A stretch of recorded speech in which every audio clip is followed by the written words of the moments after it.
যারা পশুপালন করেন তাদের জন্য আজকের আলোচনাটা কিন্তু খুবই জরুরি।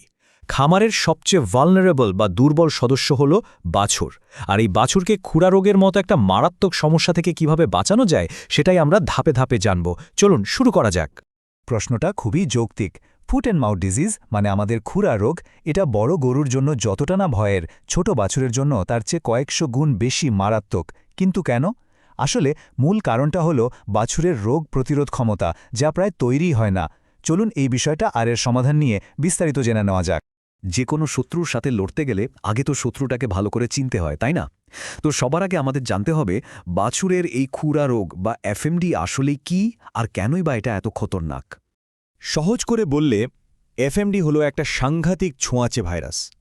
এর শুরুটা হয় বেশ জ্বর দিয়ে, আর তারপর মুখ আর পায়ের খুরের চারপাশে ভয়ঙ্কর সব ফোসকা বের হয়। কিন্তু এর সবচেয়ে ভয়ের দিকটা কি জানেন? এর ছড়িয়ে পড়ার ক্ষমতা। এটা এতটাই সংক্রামক যে বাতাসের মাধ্যমেও ছড়িয়ে পড়তে পারে। মানে এক মুহূর্তে পুরো পালে যেন আগুন লেগে যেতে পারে। এই সংখ্যাটা একবার ভাবুন তো, গায়ে কাটা দিয়ে ওঠে। একটা বড় গরুর ক্ষেত্রে এই রোগে মৃত্যুর হার ৫%রও কম, অথচ একটা ছোট বাছুরের বেলায় সেই সংখ্যাটা লাফিয়ে ৯০% পর্যন্ত চলে যেতে পারে।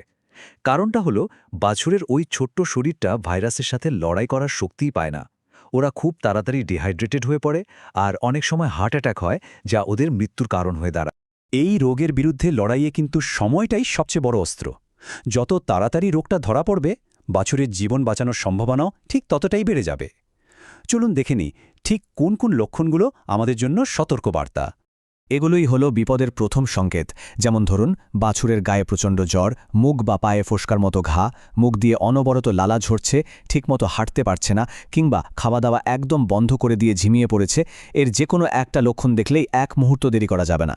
প্রতিটি লক্ষণে কিন্তু মারাত্মক বিপদের দিকে ইশারা করে, তাই এমন কিছু দেখলে সাথে সাথেই একজন অভিজ্ঞ পশু চিকিৎসকের সাথে যোগাযোগ করতে হবে। আচ্ছা, রোগ তো শনাক্ত হলো, এখন কি করতে হবে? এখন সবচেয়ে জরুরি কাজ হলো একদম সঠিক পদক্ষেপ নেওয়া। এবার আমরা ধাপে ধাপে দেখব এই পরিস্থিতিতে ঠিক কি করণীয়।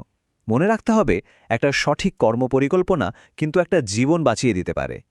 এখানে দেখুন 4টি জীবন রক্ষাকারী ধাপের কথা বলা হয়েছে। প্রথম এবং সবচেয়ে জরুরি কাজটা হলো আক্রান্ত বাছুরটিকে সঙ্গে সঙ্গে বাকিদের থেকে আলাদা করে ফেলা। এটা রোগটাকে খামারের অন্য পশুদের মধ্যে ছড়িয়ে পড়া থেকে আটকানোর প্রথম দেয়াল। 2 নম্বর, ওর ক্ষতস্থানগুলো পরিষ্কার করতে হবে। এর জন্য পটাশিয়াম পারম্যাঙ্গানেট বা ফিটকিরি মেশানো হালকা গরম জল সবচেয়ে ভালো। 3, ওর যন্ত্রণা আর জ্বর কমানোর জন্য ডাক্তারের পরামর্শে ওষুধ দিতে হবে। তবে সবচেয়ে গুরুত্বপূর্ণ হলো 4 নম্বর ধাপটা। এই সব কিছু করার পাশাপাশি অবশ্যই একজন অভিজ্ঞ পশু চিকিৎসকের পরামর্শ নিতেই হবে, কারণ একমাত্র তিনি সঠিক চিকিৎসাটা দিতে পারবেন। চিকিৎসা শুরু করা মানে কিন্তু লড়াইয়ের শুরু, শেষ নয়। বাছুরটা যতক্ষণ না পুরোপুরি সুস্থ হচ্ছে, ওর দিকে বিশেষ নজর রাখতে হবে। মানে ওর খাওয়া দাওয়া, থাকার জায়গা সবকিছু হতে হবে একদম নিখুঁত। এই সময়ের যত্নটাই কিন্তু ঠিক করে দেবে যে ও কতটা দ্রুত আর ভালোভাবে সেরে উঠবে। এই স্লাইডটা কিন্তু খুব ভালোভাবে খেয়াল করতে হবে। কি করা উচিত আর কি একদমই করা যাবে না। মুখের যন্ত্রণার জন্য ওকে ভাতের মাড় বা নরম জাউয়ের মতো খাবার দিন। শরীর যাতে শুকিয়ে না যায় তাই ওকে প্রচুর পরিষ্কার জল দিন। আর বাছুরটাকে একটা শুকনো, পরিষ্কার আর আরামদায়ক জায়গায় রাখুন। আর যেটা একদমই করবেন না, তাড়াহুড়ো করে ওকে সুস্থ হওয়ার আগেই পালে ফিরিয়ে দেবেন না। আর হ্যাঁ, মনে করে ক্ষতের ওপর ভুলেও ডেটল বা স্যাভলনের মতো কড়া কোনো কেমিক্যাল লাগাবেন না। এতে ঘা কমার বদলে আরও বেড়ে যেতে পারে। এতক্ষণ তো আমরা চিকিৎসা নিয়ে অনেক কথা বললাম, কিন্তু একটা খুব পুরনো কথা আছে না, প্রতিকারের চেয়ে প্রতিরোধই উত্তম। চলুন এবার জেনে নিই কিভাবে খামারে এই রোগের বিরুদ্ধে একটা মজবুত দেয়াল বা ঢাল তৈরি করা যায়, যাতে রোগটা ঢুকতেই না পারে। এখানে প্রতিরোধের কয়েকটা মূল কৌশল বলা আছে। 1 নম্বর কাজ, নিয়ম করে সময় মতো টিকা দেওয়া।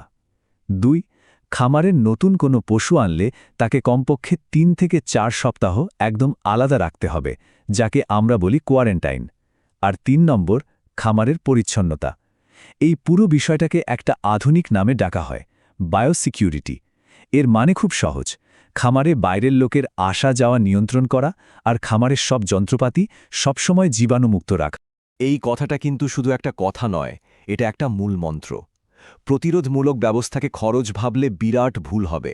এটা আসলে খামারের সুরক্ষার জন্য করা সেরা বিনিয়োগ। কারণ মনে রাখতে হবে, একটা পশুর অসুস্থতা মানে কিন্তু শুধু একটার ক্ষতি নয়, এটা পুরো খামারের জন্যই একটা বিরাট ঝুঁকি। শেষ করার আগে শুধু একটা প্রশ্ন, আমাদের খামারের যে সুরক্ষা ব্যবস্থা আছে তা কি খুরা রোগের মতো একটা মারাত্মক শত্রুর বিরুদ্ধে একটা মজবুত ঢাল হিসেবে কাজ করার জন্য যথেষ্ট শক্তিশালী? এই উত্তরের উপরেই কিন্তু খামারের ভবিষ্যৎ নির্ভর করছে।